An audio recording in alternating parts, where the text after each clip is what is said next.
EDF Renewables Ireland is going to be seeking planning permission to build a wind farm in upland Kilkenny. The plans are for 10 turbines at Frainiestown, which could power up to 35,000 homes under the plans that are going to be submitted on board Pleanála next year. If it got the green light, it could be up and running by 2028. The company says a community benefit fund commensurate with the size of the final project will be established to provide funding for local community initiatives and activities. The proposed site is just to the west of Castlewarren village, just northeast of Kilkenny city, and incorporates places like Johnswell, Clara, Ossory Hill, an area approximately holding 320 homes. The community is organising a series of public meetings for January, and we're going to be bringing you details of those when we get closer to that time. But this week, our reporter Edwina joined Johnswell resident Ray Brophy in his van for a tour of the area to see where the turbines are set to go and to meet a few people on the route. They're absolutely vast. People don't realise the actual header on these turbines is the size of a 747 Boeing jet. We're down in Ballasalla here. On the left-hand side, they'll be towering out over the hill here. They'll also be towering out over here. These two here will be less than 6 kilometres from Kilkenny Castle. My name is Dignan. I'm from Ossory Hill. I've been living here for 20 years. Recently found out that the plans have just been kind of dumped on us. We heard it through the grapevine, all right, but it's been foisted on us now, and so we're not happy about it. We feel like we've been kind of placed at the front line of it all, really, just because it suits the energy companies, just because they have space around them to do a little bit of manoeuvring. They feel that it's the right place, but it's obviously not the right place because it's surrounded by 300 houses. We're going to take around just to see the impact, I suppose, of the various different turbines that are planned. People on the other side will say we need these, we need wind energy. The rising costs of providing electricity in the traditional form are just unsustainable. Some might accuse you of NIMBYism. NIMBYism, in a lot of senses, it's a cheap throwaway kind of thing, I mean, for me, we've just been forced into a situation where we have to react. I think anybody would be the same when faced with something as really as ginormous as this, Also, and yet I see that the price of electricity in my shop has gone from, I guess, 12, I came out of contract 12, so it's gone over to 60 cents. That was just in the last few weeks. They keep telling us that there's 40 and 50% of our energy is coming from wind, but it's not being reflected in the cost. We're paying a huge price. This is Clara Castle now. You will have 2 on your left-hand side down here, and over the hill here you'll see the other 2 to 3 on your right-hand side. My name is Galvin. You're currently standing in what is my sunroom adjacent to Clara Castle in the townland of Clara Upper, halfway probably between Clara School and Johnswell School. You have a beautiful home, very bright and airy, some fabulous views. We can look across and actually see St Mary's Cathedral on one side. We can see the hills of Tullaroan and also as far as Urlingford as well. Fields and fields and fields of lush green, but it looks like that may not be the case should certain plans go ahead. Yeah, we have a planned what's called Frainiestown wind development, which is potentially going to be applied for next year by a French company called EDF. That is going to change the area around here dramatically. These turbines that are proposed are 180 metres high, and to put that in context, Mary's Cathedral, as you've just mentioned, is 60 metres high. So these turbines are going to be 3 times higher than Mary's Cathedral, and anybody that's familiar with Clara Castle, the base of Clara Castle is about 7 metres in width. The base of these structures will be potentially at a minimum 9. And what it's going to do is it's going to actually dominate what you're looking at now in terms of a very low-lying, lowland, greenfield, agricultural area in the heart of Clara is now going to be dominated by, in this vista, 2, but in reality, where you're standing right now, adjacent to Clara's Castle and only a stone's throw from Clara's School, 5 turbines. And what's your issue with those? Because some would say they look beautiful on the landscape. We can see the ones in Tullaroan, we can see the ones in Urlingford, even from here at the moment. Others would say we need them to provide an alternative to our current energy crisis and everything else. Yeah, we absolutely have an energy crisis. I work in industry and I understand only too well what the cost of energy has meant to our business and to people and their homes, and everybody else who says, well, look, we have to compensate for the lack of energy in Europe at the moment because what's happening in potentially the Ukraine and Russia and the EU and all the rest. However, there is a place for everything. And if we are going to compensate the current energy crisis by developing industrialised units on the outskirts of Kilkenny's medieval city, then I think that potentially it's not the answer to solve our problem. And my issue with it is you have the thin end of the wedge. If these monsters are built in our low-lying parish on the outskirts of Kilkenny and the infrastructure goes in to deal with them, what comes next and what comes next and what comes next? And effectively what you're doing is you're potentially signing the death of a parish, because nobody will want to come here, nobody will want to build here, nobody will want to develop in a wind farm. Our children and our next generation will move away from here, which has a knock-on effect and downstream effect of affecting our hurling club, our parish, our school, our community.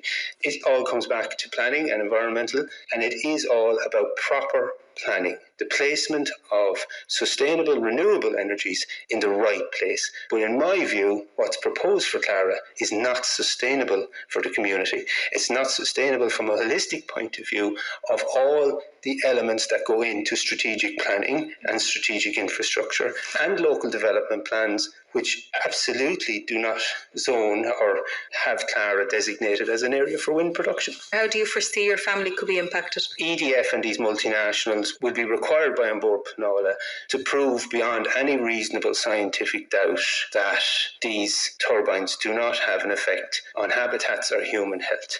You know, you need peer-reviewed papers and you need historic planning applications and what have you to prove or disprove the human impact and a human impact assessment on what turbines would have. But in reality, Edwina, I can tell you from my neighbours here in Clara, there's already a huge amount of stress and anxiety among the people who are going to be living around these turbines. So this is not a question of health after the event. They already are impacting on people's lives in terms of, you know, medical conditions that people might have, in terms of autism, in terms of epilepsy, in terms of people with depression. You know, people set up home and develop their homestead in the country because that's where they want to live. We are now industrialising this parish, and this is the parish of Clara, and it's called Frainiestown Wind Farm. We believe that a large majority of these turbines are actually right in Clara, not as they're proposed as at the top of Frainiestown. You're quite new to all of this. You've only just found out the significance of it in terms of your property. Yes, I was completely oblivious to the fact that I was going to be living 1.5 kilometres from 5 turbines. Again, I believe it was kept quite quiet. It wasn't discussed in the parish by the farmers who are given their land. It wasn't discussed certainly by EDF. They didn't turn up here until about 3 weeks ago with the flyer I have in my hand here to say that we are proposing Frainiestown Wind Farm. So for me, and given the fact that from what I can gather, EDF have been around the parish and the community of Clara for a number of years, they are a lot further on in their development plans than they would have us believe. It's going to have a vast impact on the actual environment in the area here. I'm talking to you as the chairman of Johnswell School, and the school would be one of the first places to suffer because people won't buy houses around here. They won't move here. They'll be moving away. As you see yourselves back here, there's 4 or 5 houses for sale at the moment. That will have an impact down along the line to the school, and figures-wise, we're pretty okay at the moment. But if these things go in, people won't move here. Like, who's going to move within a half kilometre or a kilometre of a turbine? Nobody. Noel Corr is my name, and I'm a local landowner here and a carpenter as well. And we're in Grange Hill here, just between sort of Clara and Castlewarren. We're all for renewables, and we all have to do our bit for that. We're putting solar panels on our house here. Next Monday, they're putting on a 6 kilowatt system on our house here. So, like, we're doing our best. But the problem with the windmills is the place they're putting them. I mean, they're right in the middle of 300 houses, you know. I mean, they're too close to homes. They're too big for this area. I know we can't say put them somewhere else because that's not the right answer either, but there probably is places for them. There's 300 houses around these, and they're all within, it's not 3 kilometres between the houses, so they're going in between all those houses along, What are you afraid of? I'm afraid that, our kids won't want to live here. We have a house at both sides of it, so this side here, they're behind us, which is the better of 2 evils. But on the farm over there, we have a girl renting a house over there, and if those windmills are built, she won't stay in that house, so no one's staying in it. The kids are here, where are they going to build houses? They won't give permission to build houses anywhere near them, and people won't want to live near them, It's a very populated area. There's absolutely no reason for them to have to go here, right in the middle of all the houses. And what do you think puts people off turbines? Probably the sheer size of them is probably one thing, and being that close to houses. And if your house is at the wrong side of the turbine, the sun is shining through it, So you're always going, no matter what anyone says, there's going to be a flicker, or there's going to be something in it, Now across Europe, the setback distance is a lot further than here, we've heard good stories from Tullerone and all that. I mean, they have a fabulous pitch out there, the turbines are good, and the lads will tell you how good they are and all this. And then I asked the lad, I said, how close are they? He said, they're probably 3 or 4 kilometres away from me. And there's probably not the same amount of houses around them either, in a lot of places. But that would be my greatest fear, because we're the lads and all the people here have houses, mightn't have that much land here, so they don't have much say. But it's like us here, we have land both sides. The turbines are behind us, they're going to be in front of us. We're trying to regenerate the land and all this all this environmental stuff that has to go with it.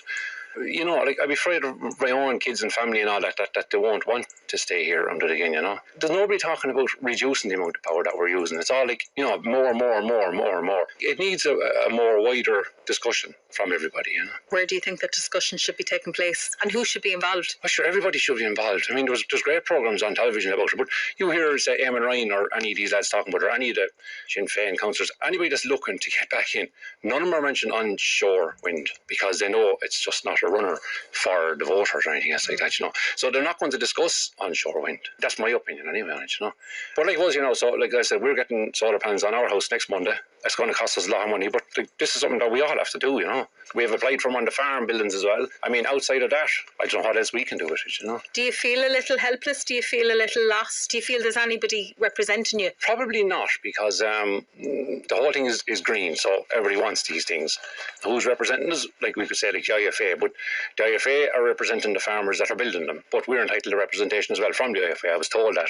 That's hard, because the crowd that are doing it are EDF, they're a huge nuclear power energy, worldwide, whatever it is. They don't really care where they build these things.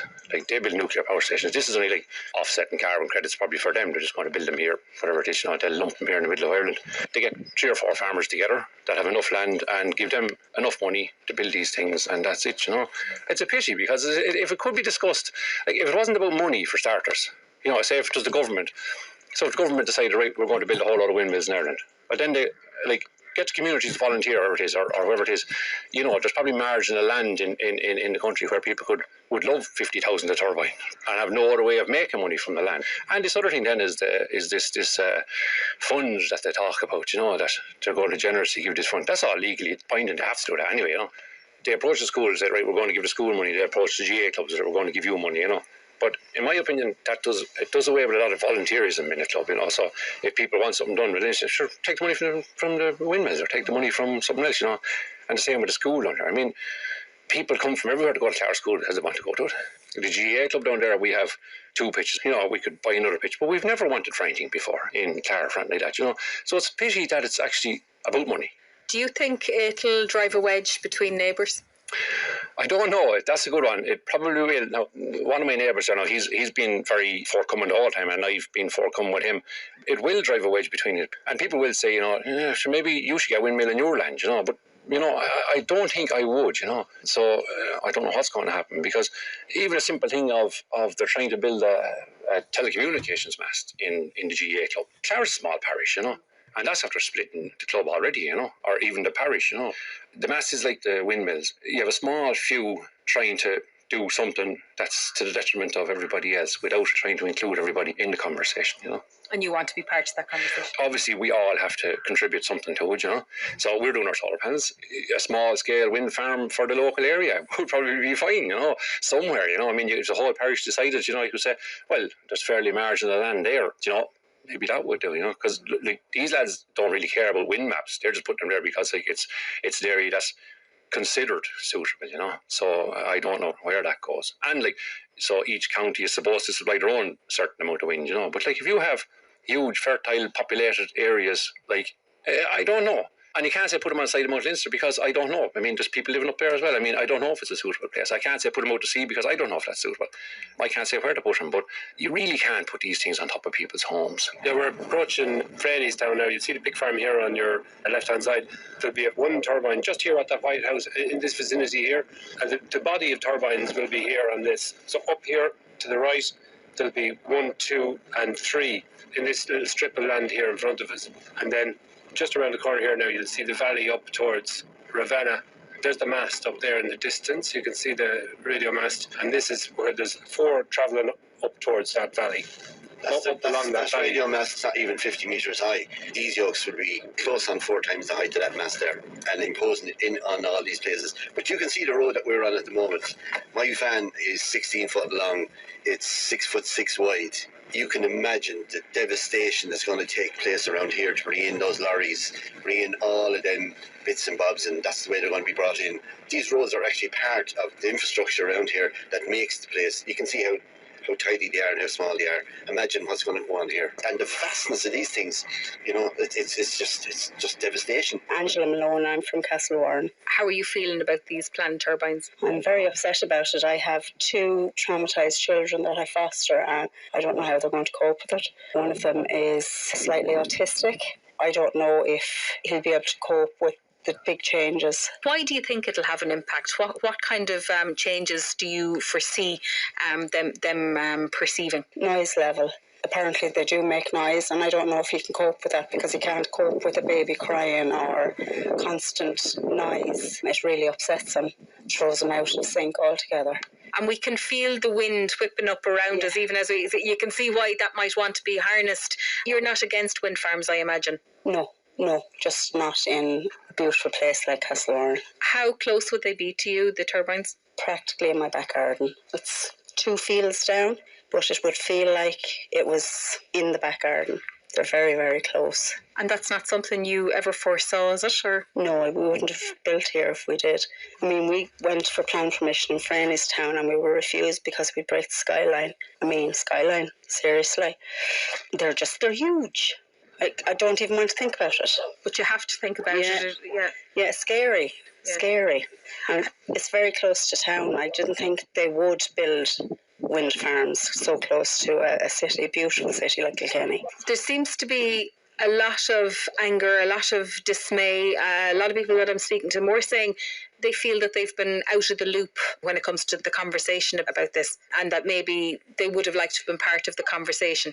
Well, yeah, it's something that was kind of sprung on everybody up here. It was like it's a done deal that residents don't get a say. What are you going to do? I don't know, because we're not in a position to sell, so I don't know what we're going to do. Could it affect your fostering? Yes, well, it'll affect the little lad I have, and I don't know how that will affect the whole family. I just can't see a bright future for him up here with wind farms. I'm not against wind farms, but I think they should go offshore where they're not intrusive. Hi, my name is Ester, Doyle, and I live in Castlewarren, just above the village, just looking down onto the hills behind me. So that's where we are. And I'm really angry about this, really, really horrified. Because they're putting turbines in a valley. It doesn't make sense, but of course they're huge turbines. So that's going to affect us greatly. And I've got one at this side and one at this side. This is an area where, okay, it's windy. Yeah, that's great for something to turn. But it's also an area where you can hear the water being absorbed in the grass, if you understand. So you have the variations here. There's also the other side of it. It's like it's not just one issue. It's sound, it's light, it's noise. I don't know how, the science changes all the time. I don't know how green these turbines are. Then there's, the birds, the animals, and just life in general. I just think maybe, they seem to be wanting to put them everywhere. It's destroying our whole environment. And it just feels like we're so helpless and so powerless at the same time. And at the same time, I won't give up. I'm just horrified that, and I'm horrified that it was kept so quiet for so long. That really has upset me. And of course, then you have the value of homes. Most of us are here for a long term, but if somebody did want to move, can they sell it in the first place? I wouldn't buy a house that has 2 windmills stuck behind it, So there's a lot of reasons. Do you accept that there is a move towards greener energy, there is a move towards alternative sources, I suppose, of energy? Should that path still be followed, or what would you like to see happen? There is no cheap and viable solution. I mean, we have to have energy change, I suppose, but at what cost, and what cost to the environment, and what cost to the countryside? It seems like rural Ireland is just been trashed at the moment, at the expense of what? Data centres? That really puzzles me, There have to be options. And, we talk about, when we hated nuclear energy for so long, and yet maybe it's not as pollutant as some of the things that we've been faced with. I don't know. I mean, but there are experts out there, but, not everybody's been heard either. So there's another report out yesterday that windmills in their own generation of turning and all that actually create heat. So that's another side of it. I mean, every day you see things, but nobody talks about those. They only talk about what's convenient for their project at the time. And, they tell us the science changes, and it sure does, but evidence is always there as well, to be looked at and ignored when it suits people. So I do remember back in the 70s when they told us, oil was going to be gone in 10 years. And we were told all these scare stories, we were told, and this was in the 70s, Ireland had to prepare in the next 10 years for the winds and the floodings that were going to happen. But they're the same as they were back 30 years ago, 40 years ago.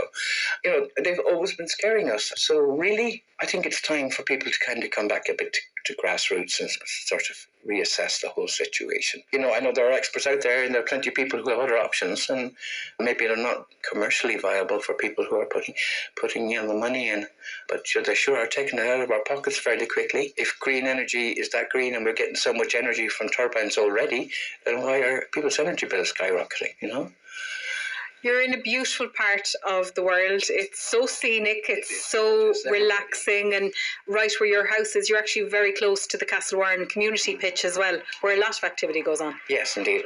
And it is a great community here. It's isolating at times, but you always know that you can call in a neighbour if anything you need. It's a lovely community that way. We were one of the first houses built here in many years before, and people would say, "Oh, you're mad," but it has its disadvantages, but it also has huge advantages. I suppose the tranquility and the peace and the beauty of the place, and you try to fit into what's here already, rather than making it, into a townland. Whereas if you wanted that, you could live in the city. So it's a lifestyle choice. It is, of course, yes. What do you think the impact on the community, on Castlewarren? What do you think this could be long term? People move up here for different reasons. I personally moved up because, I need that sense of tranquility. And there's other people with young children who have maybe Asperger's or any of those illnesses. And they've moved up here for the very same reason, for the peace and tranquility. Different people, different reasons, but we all know that we're here because we want to be. That's why we came here in the first place. And I think it's tearing the community apart in that people are upset and they came here and now they just don't know where to turn. But they've also come together in a way that of solidarity and getting to know people, that we all have the same concerns, for different reasons, but the same concerns. I'd hate to see that fall asunder, because we do have a great community. We've had a couple of great days and nights up here through hard work of the local community itself for no other reason. I wouldn't have worked otherwise, because we don't have lots of money, as they say, but we also realise that the money doesn't actually matter when people are getting together. And that's where you have community, is when people pull their weight. In that sense, I'd hate to see it fall asunder, but it's very possible. So, Ray Brophy, we've come to the end of our tour of the hills, I suppose. We're back at your own homestead. We've just had a few words with your own mother, and I suppose the school in particular is something very close to her heart. Yes, it was that time she went out on a bike and they walked around and they ran dances and they ran little bits and things to create the money to make, because the school was going to be a vital part and the old school they had was falling down. So they built this and it done some of the work themselves. Now, we've done a lot of work on the school since, but I mean, the shell of it was there and they put that there, and it's going to lean on them people, that generation as well, Again, companies are saying, and people are saying that we're dividing by objecting, but we're not. Like, we don't mind. We're big into our conservation, and we're big into everything around here. And I mean, solar power, no problem. But these things, you see the vastness of these things. The vastness is unreal. And I mean, look at the devastation it's going to cause. And I feel for all those old people as well. Like, their hearts and souls are in the community. And that's what the community is built, and that's what the community is about. And this is just going to drive a serious wedge, and it's going to cause absolute detrimental damage to the place. And I mean, wildlife, you even seen a fox on the way back today. Everything like that is going to be affected.